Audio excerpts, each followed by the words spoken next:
Enfield poltergeist. बस नाम सुनने से ही रूह कांप जाती है। ये एक ऐसा मामला है जिसने दशकों से लोगों को हैरान किया है। क्या ये सच में भूतिया जगह है या फिर एक सोची समझी चाल? आज हम एक ऐसी ही डरावनी जगह के बारे में जानेंगे, एनफील्ड पोल्टरजिस्ट। 1977 में इंग्लैंड के एनफील्ड में एक आम सा घर एक भूतिया जंग का मैदान बन गया। ये मामला इतना डरावना था, इतना खौफनाक था कि इसने अनुभवी पैरानॉर्मल इन्वेस्टिगेटर्स को भी हिलाकर रख दिया।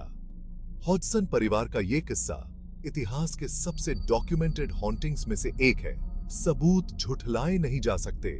ईवीपीज, चश्मदीद गवाह और तो और हवा में उड़ती चीजें। ये बस रात में होने वाली अजीब और गरीब आवाजों का मामला नहीं था। ये एक पूरी तरह से पैरानॉर्मल अटैक था। तैयार हो जाइए, क्योंकि आप जो पढ़ने वाले हैं वो आपके दिमाग में बहुत दिनों तक रहेगा। जरा सोचिए कि आप एक सिंगल मदर हैं। आप बस एक शांत जगह पर अपने बच्चों को पालने की कोशिश कर रही हैं। लेकिन फिर कुछ ऐसा होता है जिसकी आपने कल्पना भी नहीं की होगी। पैगी हॉडसन को उस घर में यही तो झेलना पड़ा। शुरुआत तो मामूली सी हुई, अजीब और गरीब आवाजें, चीजें अपने आप हिलने लगती थीं। फिर यह सब बढ़ता गया। पैगी की छोटी बेटियां जेनेट और मार्गरेट इस अदृश्य ताकत का निशाना बन गई। एक रात फर्नीचर जोर जोर से हिलने लगा। ऐसा लग रहा था जैसे कोई अदृश्य ताकत उन्हें नुकसान पहुंचाना चाहती हो। पैगी डरी हुई थी। वो जानती थी कि वो अकेले इसका सामना नहीं कर सकती। उसने पुलिस को फोन किया। पुलिस आई।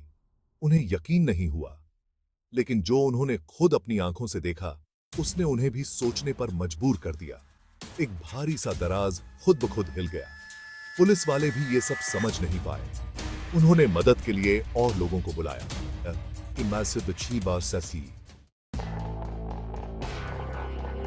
इस भूतिया जगह की कहाबर जंगल की आग की तरह फैल गई। पत्रकार, इन्वेस्टिगेटर्स और ऐसे लोग जो बस अपनी जिज्ञासा के चलते वहां आए थे, सब एनफील्ड में जमा हो गए।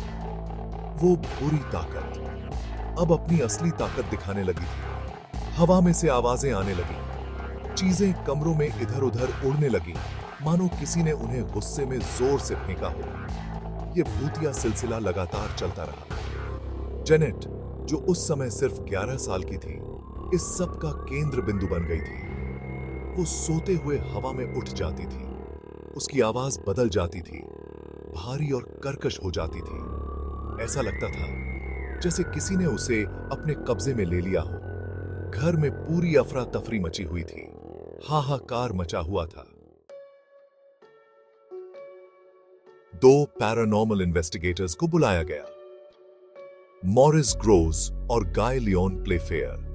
ग्रोस, जो एक दयालु और सहानुभूति रखने वाले व्यक्ति थे, ने परिवार की मदद करने की ठान ली थी। तो के प्लेफेयर, जो एक अनुभवी इन्वेस्टिगेटर थे, सच्चाई का पता लगाने के लिए वहां आए थे। उन्होंने अपनी आंखों से उन डरावनी घटनाओं को देखा। ग्रोस ने जेनेट के साथ एक दोस्ताना रिश्ता बनाया। वो उस पर भरोसा करते थे। प्लेफेयर, जो हमेशा से ही संशयी रहे थे, को अब शक होने लगा था। क्या यह सब सच था या फिर जेनेट एक शातिर लड़की थी जो सब नाटक कर रही थी? इन्वेस्टिगेटर्स ने कैमरे और रिकॉर्डिंग डिवाइसेस लगाए। उन्होंने लोगों के इंटरव्यूज लिए। उन्होंने हर एक सबूत की जांच की। सबूत इतने ज्यादा थे कि उन्हें नकारा नहीं जा सकता था। उस घर में कुछ ऐसा हो रहा था जो समझ से परे था। कुछ काला, कुछ भयानक।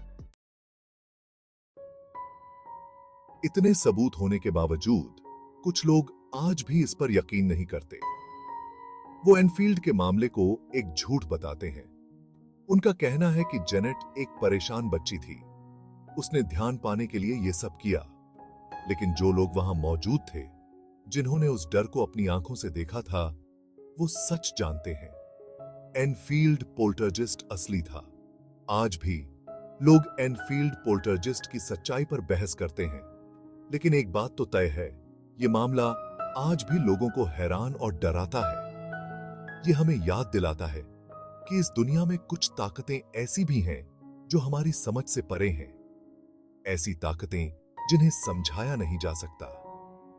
ऐसी ताकतें जिन्हें हमें कभी भी कम नहीं आंकना चाहिए। इसे मिस मत करो।